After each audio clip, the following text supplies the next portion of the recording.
মুখ্যমন্ত্রী যেখানে যাচ্ছেন সরাসরি, সেখানে ধরে নিতে হবে তিনি সরাসরি নিজে যুক্ত। ফলে যেখানে উনি নিজে ব্যক্তিগতভাবে যুক্ত, সেখানে উনি সরাসরি যান, রফাটা সরাসরি করেন। ইডি এখনও কোনো এফআইআর করেনি। ইডি যে মামলা দাখিল করেছে আজকে আদালতে, সেখানে অ্যাটলিস্ট কোনো এফআইআর কথা উল্লেখ নেই। ইডি যে প্রেস নোট আপলোড করেছে গুরুত্বপূর্ণ, সেখানে পিএমএলএ একটার কথা বলেছে, হাওয়ালা কেলেঙ্কারি কথা বলেছে।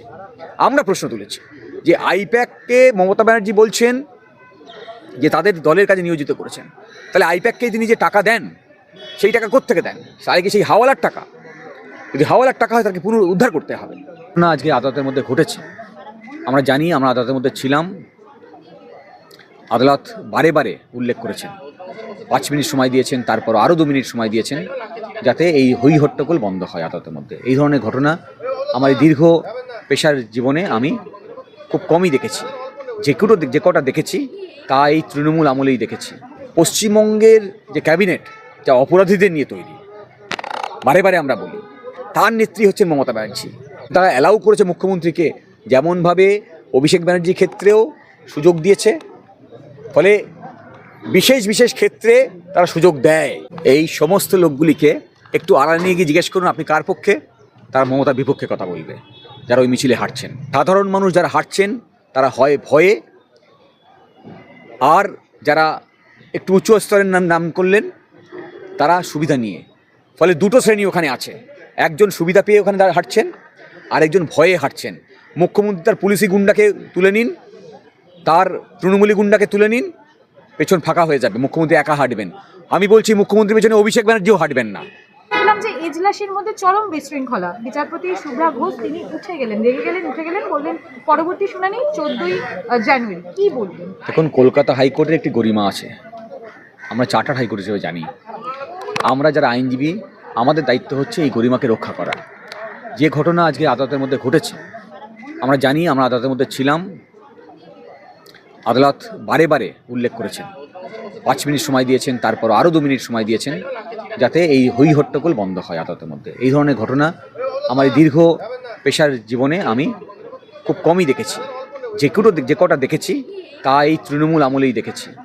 এবং আপনারা মনে করতে পারেন জাস্টিস মান্থার ঘর বন্ধ করেছিলেন তৃণমূলের কিছু সমর্থক। এই বিশ্বজিৎ বাসুর ছবি নিয়ে মারানো, তাতে থুতু ফেলা, এই ধরনের ঘটনা কারা ঘটিয়েছে তাও আমরা জানি। এবং তাদের সমর্থনে যিনি এগিয়ে এসেছিলেন সেই কুণাল ঘোষকেও আমরা জানি। ফলে যারা আজকের এই ঘটনা ঘটেছে, তারা পশ্চিমবঙ্গ জুড়ে এই বিশৃঙ্খলা করছেন। আর পশ্চিমবঙ্গ জুড়ে সাধারণ মানুষ, তারা তাদের অধিকার দাবিতে সোচ্চার হচ্ছেন। মানুষ যত সোচ্চার হচ্ছে তাদের অধিকার দাবিতে, তত এই বিশৃঙ্খলা তৈরি করার চেষ্টা করছেন, মাসেল পাওয়ার দেখিয়ে, পুলিশি ক্ষমতা দেখিয়ে।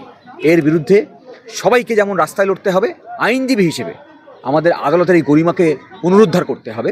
আগামী দিনে আমরা প্রত্যেকেই যাতে এই শপথ নিই, এই বার্তা আমি দিতে চাই।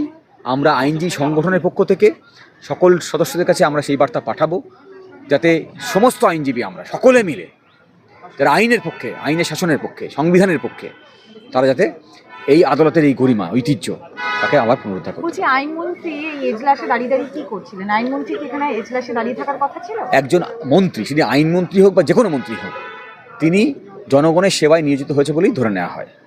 তিনি আইনের শপথ নেন, সংবিধানের শপথ নেন, এবং সেই শপথ নিয়ে মানুষের জন্য কাজ করবেন।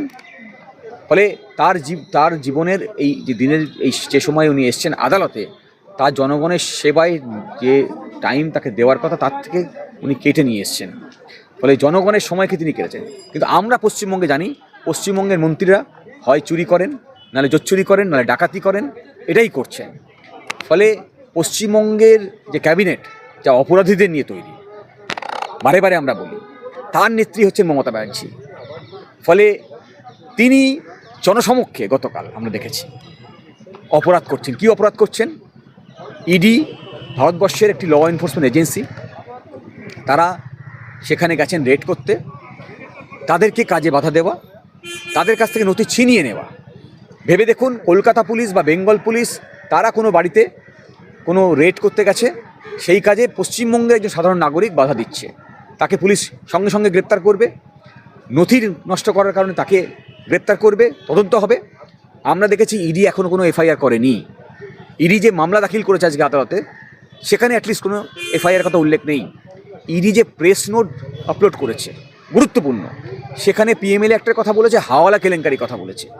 আমরা প্রশ্ন তুলেছি যে আইপ্যাককে মমতা ব্যানার্জি বলছেন যে তাদের দলের কাজে নিয়োজিত করেছেন, তাহলে আইপ্যাককে তিনি যে টাকা দেন সেই টাকা কোত্থেকে দেন? তাহলে কি সেই হাওয়ালার টাকা? যদি হাওয়ালার টাকা হয় তাকে পুনরুদ্ধার করতে হবে। তাহলে এই সমস্ত অপরাধ যিনি করছেন, সেই রাজ্যের নেত্রী মমতা ব্যানার্জি, তাকে আটকাতে হবে, তাকে শিল্ড করতে হবে। তার জন্য রাজ্যের মন্ত্রীকে পাঠিয়েছেন আদালতে। বলছি, লাল ডায়েরির জায়গায় তো আমরা সবুজ ফাইল দেখে নিলাম। কি ছিল সবুজ ফাইলে? অভিষেক বন্দ্যোপাধ্যায়ের প্রাণভোমরা, তাই কি তিনি এত তৎপর? পার্থর বেলাতেও তিনি এতটা তৎপর হননি। পার্থ তো তার দলেরই মন্ত্রী ছিলেন, তার বিষয়তেও তিনি এত তৎপর হননি, বালুর ক্ষেত্রেও হননি। তাহলে প্রতীক জৈনের ক্ষেত্রে এতটা তৎপরতা? আসলে মুখ্যমন্ত্রী সেই দোলর বৈঠক আমরা দেখেছি, আর এখানে দেখলাম প্রতীক জৈনের বাড়িতে গিয়ে ছিনিয়ে নেওয়া। মুখ্যমন্ত্রী যেখানে যাচ্ছেন সরাসরি, সেখানে ধরে নিতে হবে তিনি সরাসরি নিজে যুক্ত।